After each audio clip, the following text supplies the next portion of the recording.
Здравствуйте, товарищи, and welcome to the first user-submitted replay here on Stalin's Starcraft 2 Battle Report.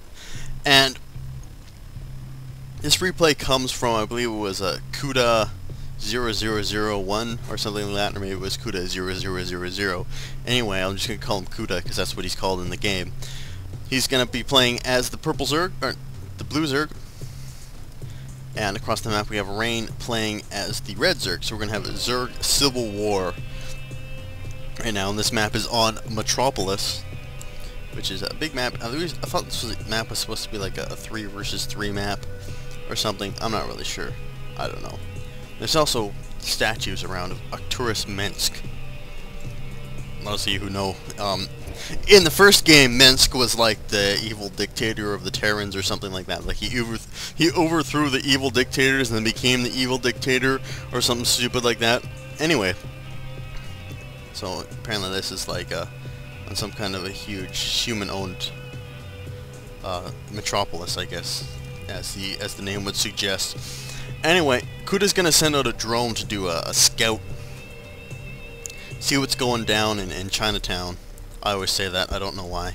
Anyway, Rain is going to push out a early spawning pool, and Cuda's a little bit behind with his spawning pool, but in terms of resources, he's got 5 more resources than Rain does.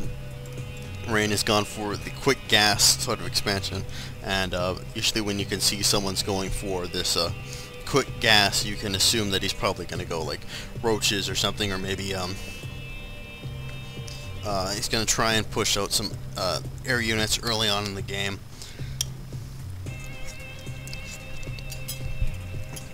Anyway, subtle details like that can tell you a lot, especially if you scout an enemy's base.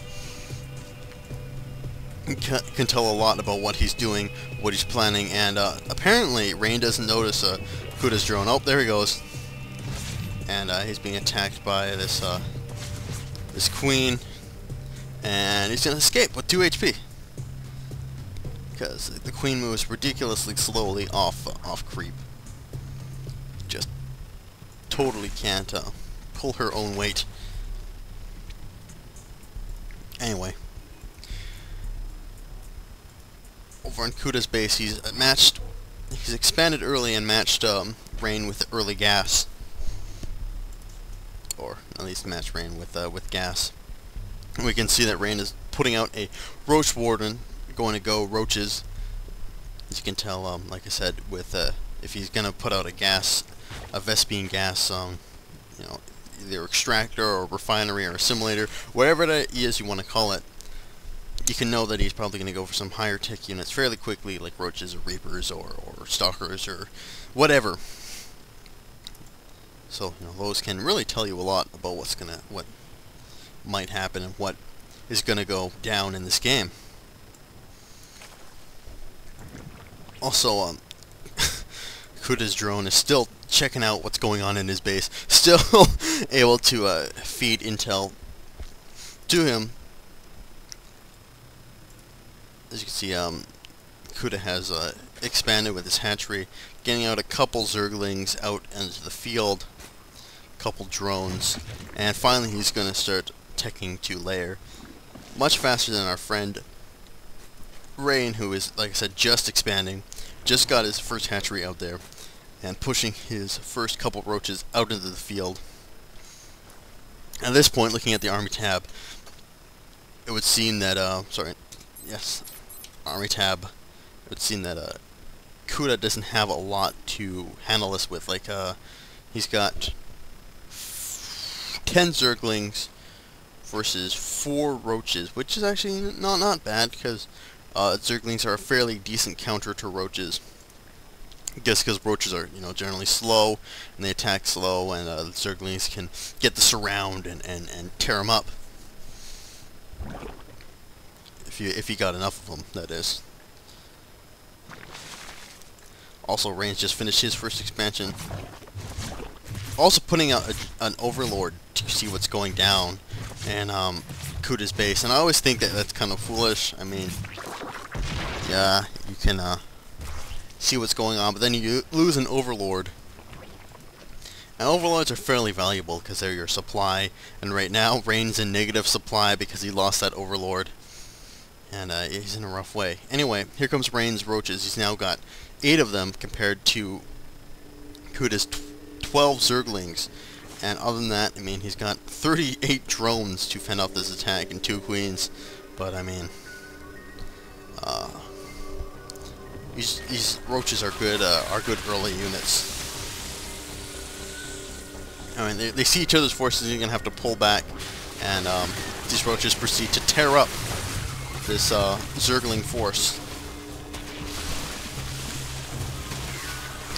Not enough Zerglings to destroy these guys, and then they melt the queen, like literally melt the queen. Cuda's gonna try and get some spine crawlers out there. Rain sees these and melts them down. Also, just about finished his spire, and these roaches are not going to go for the attack here. He's going to try and send out a bunch of Zerglings, try and surround these roaches, and the battle ensues against these 2 forces, and the Zerglings are quickly dying, quickly losing ground, and they're going to get consumed by these roaches. However, able to do some damage, cut them down to only 4 remaining roaches in the base, so they were able to definitely blunt that attack, but not stop it.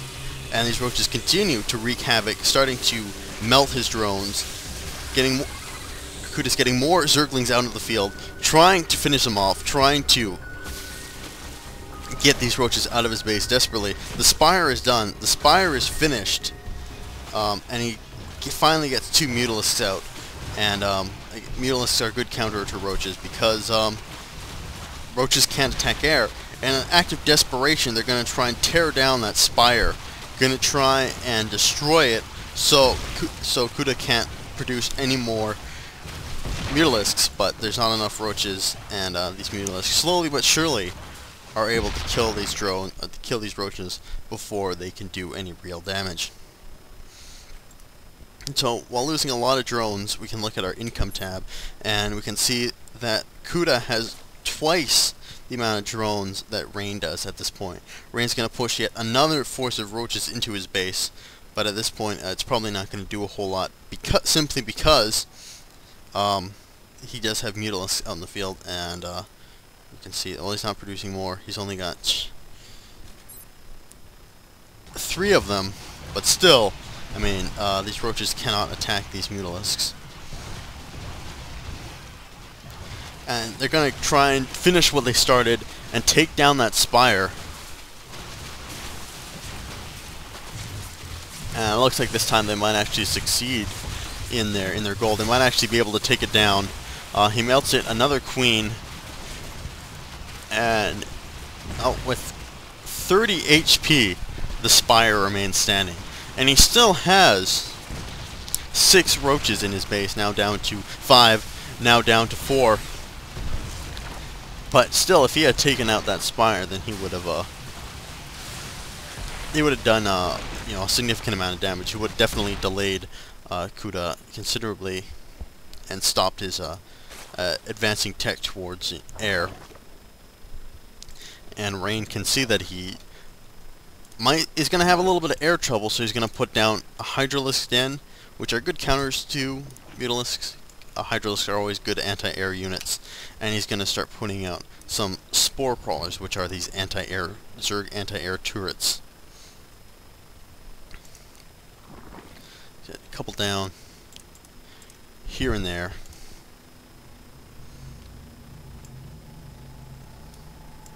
And also, Cuda is going to expand down here to another mineral source. This time, having 33 harvesters compared to Rain's 23. Completely out-resourcing him. Right now taking almost double the gas that he is, and about 250 more minerals in. As well, we can see that this Mutalisk Horde is going to finally go on the offensive. After being on the defensive for so long, Cuda is going to finally take his Mutalisks out to wreak some havoc. But seeing he's got a bunch of Hydralisks, he's got these Spore Crawlers, Cuda's going to pull back. He's not going to know, risk this nice little force that he's built up until he's got more men to throw into the meat grinder. So he's gonna play it safe, pull it back, and also his spire is beginning to it's bleeding.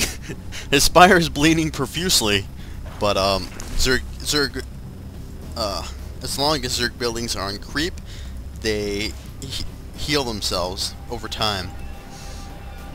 Instantly heal themselves. If a Zerg building ever gets taken off of creep, then it starts to lose its health and will eventually explode or die or whatever. I'm not really sure. I think Zerg are supposed to be like everything is alive, I guess, in Zerg Town. Like, I'm guessing that their buildings are like sentient or something, or at least